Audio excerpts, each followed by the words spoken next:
Bonjour à tous et bienvenue sur cette nouvelle vidéo. Comme vous le savez, le Cold Winter Challenge touche à sa fin et après 6 mois de challenge lecture, je m'étais dit que je retournerais tranquillement à ma palle générale pour reprendre mes lectures au gré de mes envies. Sauf que le Blossom Spring Challenge arrive à grands pas puisqu'il démarre le 1er mars, il se termine le 31 mai. Et je m'étais inscrite juste par curiosité sur le groupe Facebook du challenge lecture, en me disant que je regarderais juste les pales des différents participants et que ça m'inspirerait peut-être à rajouter certains livres sur ma palle à moi, ma palle générale. Sauf que bien évidemment, en regardant les piles à lire des différents participants, ça m'a donné moi aussi envie de créer une pile à lire et donc je suis là pour vous la présenter aujourd'hui. Voilà, j'ai pas pu résister à la tentation. Je pense que je ferai pas ce challenge aussi scrupuleusement que le Pumpkin Autumn Challenge et le Cold Winter Challenge. Parce que comme je vous le disais précédemment, j'ai envie de retourner à des lectures aussi au gré de mes envies finalement. Mais la bonne nouvelle, c'est que pour ce Blossom Spring Challenge, il y a énormément de lectures que j'ai pu glisser dans ma pile à lire et que j'avais l'intention de faire quoi qu'il arrive dans les semaines qui viennent. Bon alors l'avantage et l'inconvénient de ce Blossom Spring Challenge, c'est que j'ai pu glisser énormément de livres que j'ai envie de lire dans les semaines qui viennent et des livres qui sont même pas encore sortis que j'attends avec impatience. Donc vous allez voir que pour la majorité des sous-catégories, il y aura plusieurs livres. Évidemment que je ne vais pas tout lire, c'est juste que je me laisse vraiment un champ des possibles ouvert au maximum. Je vais m'aider de mon téléphone pour retrouver les différents menus et les sous-catégories parce que je peux pas tout mémoriser, c'est pas possible. Et on commence tout de suite avec le premier menu, c'est Printemps florissant. Et la première sous-catégorie, c'est l'eau des roses. Il faut lire un livre autour de la romance et du feel good. Vous savez que la romance c'est pas mon truc, mais je vais tenter quand même un peu ma chance. J'ai prévu de lire The Love Hypothesis de Daily Hazelwood. Je pense que tout le monde l'a vu passer sur Booktube, sur Insta, et j'ai envie de lui donner sa chance. Je suis pas certaine que je vais aimer, mais je pensais aussi que Sous le ciel n'aimerait pas du tout cette lecture et finalement elle a adoré, donc je vais tenter. J'ai aussi prévu de lire Les enquêtes d'Anna Svensson, le tome 4, qui est Meurtre et tarte au citron meringué. C'est toujours écrit par Joanne Fluck et c'est toujours édité aux éditions du Cherche Midi. Moi j'avais écouté le tome 3 pendant mon Cold Winter Challenge, je vous en ai pas encore parlé en update lecture mais ça ne devrait pas tarder. C'est ma petite série de cosy mystery, assez feel good et c'est aussi beaucoup centré autour des pâtisseries et de la gourmandise donc forcément feel good, il n'y a pas mieux. Ensuite, Le jardin des secrets, il faut lire un livre autour des drames, des traumatismes, des secrets et des intrigues familiales. Et évidemment, je vais lire Blackwater, le tome 4, La guerre. J'ai lu le tome 3, là aussi, pendant mon Cold Winter Challenge, pardon. Et je l'ai dévoré. Je crois que je l'ai lu en une seule journée. Oui, c'est ça, je l'ai lu en une seule journée. Donc forcément, j'ai très hâte de reprendre ma lecture de Blackwater. C'est la saga de l'été 2022 que tout le monde a lu, mais moi je prends mon temps pour la découvrir et la dévorer aussi. Mais j'aime bien laisser passer plusieurs semaines, voire plusieurs mois entre deux tomes, comme ça je replonge et je redécouvre un peu les personnages, c'est ma façon à moi de savourer. Oui d'ailleurs, je l'ai pas dit, hein, mais c'est toujours édité chez Monsieur Toussaint Louverture.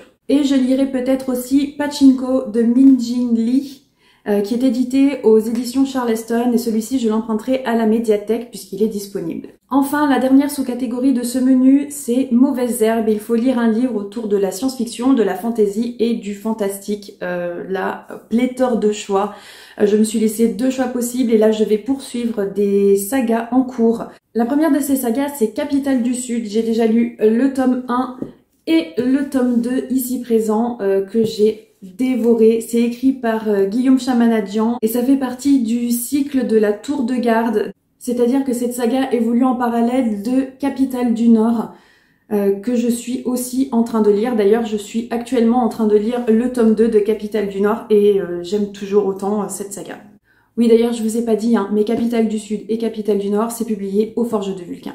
Donc j'ai ici le tome 1 et le tome 2. Le tome 3 sort en avril normalement, donc je vais très certainement me le procurer dès sa sortie et me jeter dessus. Et la deuxième saga dans laquelle j'aimerais avancer, c'est une saga que j'ai commencé sur mon premier Cold Winter Challenge, donc en 2021-2022. C'est la saga des accords corrompus. C'est un petit peu lourd, mais ici, le tome 1 que j'ai lu donc sur mon Cold Winter Challenge, premier du nom. J'ai lu aussi le tome 2, Rêve d'envol, et donc j'ai prévu de lire le tome 3, Rêve de feu. Ça fait un peu longtemps que je l'ai laissé de côté. Je pense que je vais me souvenir de tout quand même, parce qu'il se passe énormément de choses, mais c'est une saga coup de cœur pour moi, donc j'ai vraiment hâte de sortir le tome 3 de ma pile à lire. Cette saga-là, elle est écrite par Kelly Sinclair et elle est disponible uniquement aux éditions Bookmark, mais en VF. Donc voilà, les 3 premiers tomes. J'ai trop hâte.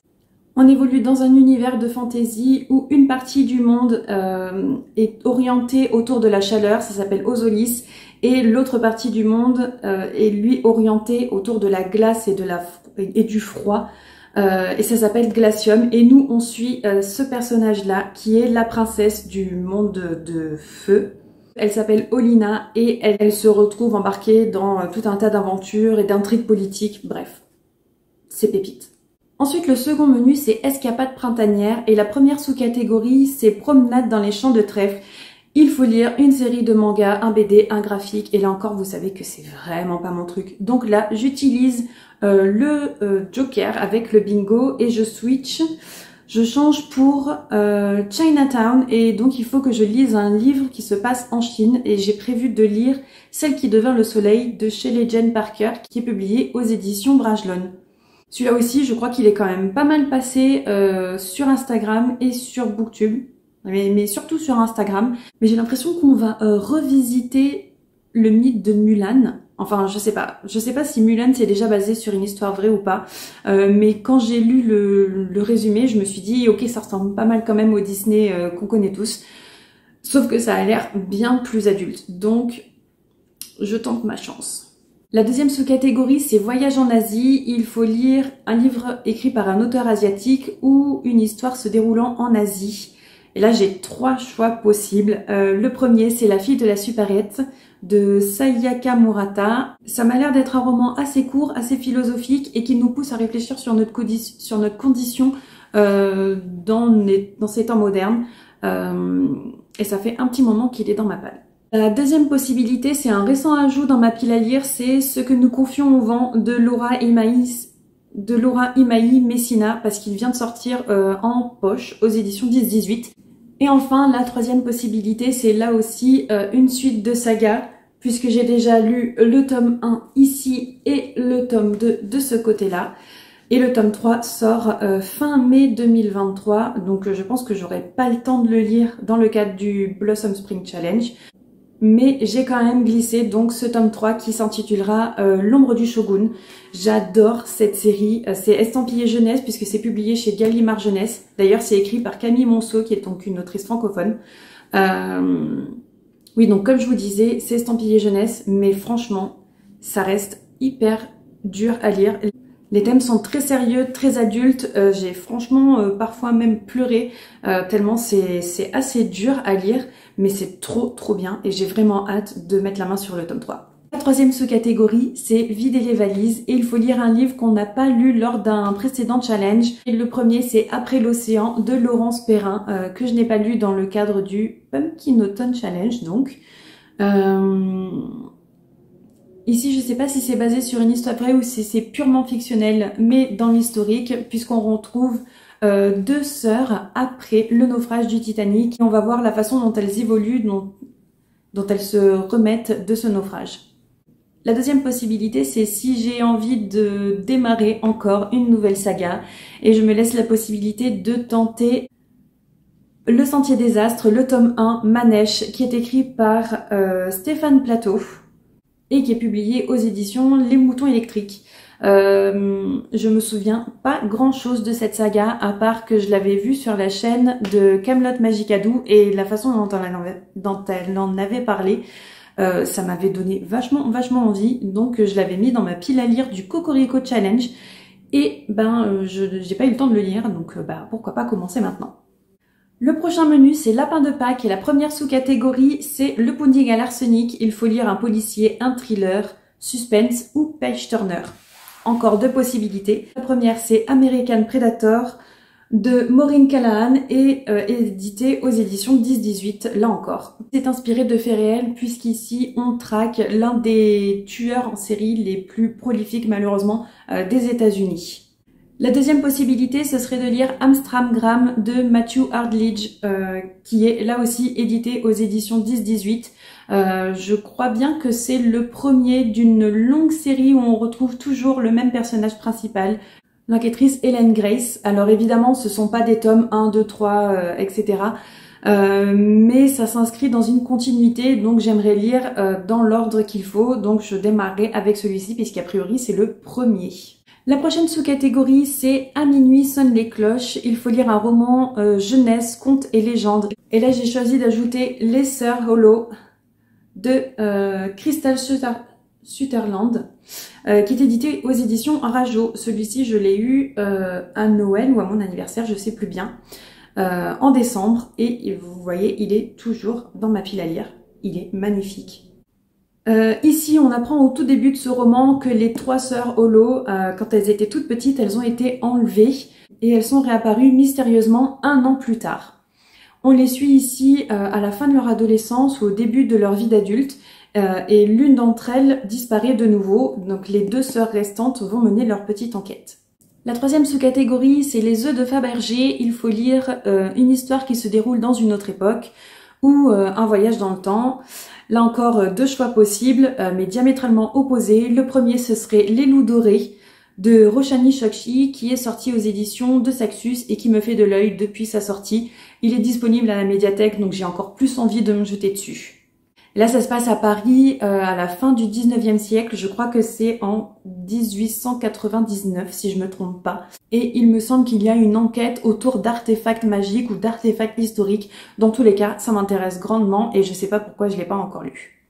La deuxième possibilité, et là vous allez voir, on fait le grand écart littéraire. J'ai glissé dans ma pile à lire Les 4 filles du Dr March de Louisa May Alcott, qui est édité aux éditions Game Master, je crois. Et vous le savez peut-être, mais j'ai aussi une pile à lire qui va me durer tout au long de ma vie, je pense, puisque j'ai l'intention de lire les grands classiques de la littérature et celui-ci en fait partie. Donc si je peux dégommer un petit peu ma palle des classiques, ça peut être sympa aussi. Et le dernier menu s'appelle 봄이다, ça veut dire c'est le printemps en coréen. Et la première sous-catégorie, c'est House of Yi. Il faut lire un roman autour des guerriers, de la royauté et des aventures. Et j'ai choisi de glisser dans ma palle Iron Widow, qui est apparemment un premier tome d'une duologie, d'une trilogie, j'en sais rien. Je pensais que c'était un one-shot et puis c'est un tome 1, mais c'est pas grave, ça me fait démarrer une nouvelle saga. Une de plus, une de moins. C'est écrit par Shiran Jae-zhao et c'est édité chez La Martinière Jeunesse. Et là, j'ai un peu l'impression que c'est un mélange entre de la fiction et de la fantasy. Je me souviens plus grand chose, mais à la limite, c'est pas plus mal, ça me permettra de découvrir vraiment ce roman. Puis on passe à la sous-catégorie Feel the Rhythm of Korea. Il faut lire un livre autour de la musique, des artistes et du cinéma. Je me doute que ce thème-là, ça part plutôt sur des biographies ou de la non-fiction du moins. Mais moi j'avais envie de switcher un petit peu puisque de toute façon dans ma palle j'ai pas ce genre de roman et j'ai joué un petit peu sur l'orientation du thème puisque j'ai choisi d'ajouter dans ma pile à lire Les 7 maris d'Evelyn Hugo de Taylor Jenkins Reid, où là on va découvrir la vie d'Evelyn Hugo au travers de ses mémoires qu'elle raconte à quelqu'un d'autre. Et cette femme-là, c'était une star du cinéma à son époque. J'en sais pas grand-chose, c'est volontaire. Là aussi, j'ai l'intention de le découvrir de A à Z, donc je ne veux pas en savoir trop. Je crois qu'il n'est pas disponible à ma médiathèque, donc il y a des chances que je l'emprunte à une copine, mais du coup, il sera en VO. Et enfin, la dernière sous-catégorie, là, je suis contente, j'ai n'ai qu'un seul livre et ça fait longtemps qu'il est dans ma pile à lire et que j'arrive pas à l'en sortir parce que j'ai toujours d'autres priorités avant. On nous incite à lire un livre avec la couverture violette et j'ai sorti enfin le tome 2 d'Empire d'écume qui est écrit par Andrea Stewart et édité aux éditions Big Bang. Donc vous le voyez, on rentre complètement dans le thème, la case est cochée et surtout c'est un beau bébé. Mais j'ai vraiment trop hâte de le lire. J'avais adoré le tome 1, je pensais pas l'aimer autant, donc forcément le tome 2... je sais pas pourquoi j'ai attendu autant, j'en sais rien. Voilà, d'ailleurs, rien que de l'avoir dans les mains, j'ai envie de tout lâcher et de commencer à le lire alors que c'est pas du tout prévu. Ici, on est dans un monde de fantasy avec un système de magie un petit peu particulier puisque seul l'empereur peut utiliser sa magie et elle s'oriente autour des éclats d'os. Donc apparemment, il prélève à la naissance ou je sais plus à quel âge un tout petit morceau au niveau de l'oreille de ses sujets et c'est ce qui lui permet de faire sa magie. Le problème, c'est qu'au plus il utilise les éclats d'os de ces personnes-là, au plus il réduit leur durée de vie et donc forcément, ils sont pas contents. C'est un univers très très riche, assez sombre, un petit peu particulier, mais j'adore. D'autant plus qu'on suit plusieurs personnages et ils commencent à être reliés les uns aux autres. J'ai trop hâte de savoir la suite. Voilà pour cette pile à lire de folie, mais comme vous l'avez compris, je ne vais pas me mettre le stress et m'imposer de lire uniquement les livres de cette palle. N'hésitez pas à me dire dans les commentaires si vous avez déjà lu un de ces romans ou si vous souhaitez vous aussi suivre le Blossom Spring Challenge. Quant à nous, on se retrouve très bientôt pour une prochaine vidéo et moi je vous dis bye bye!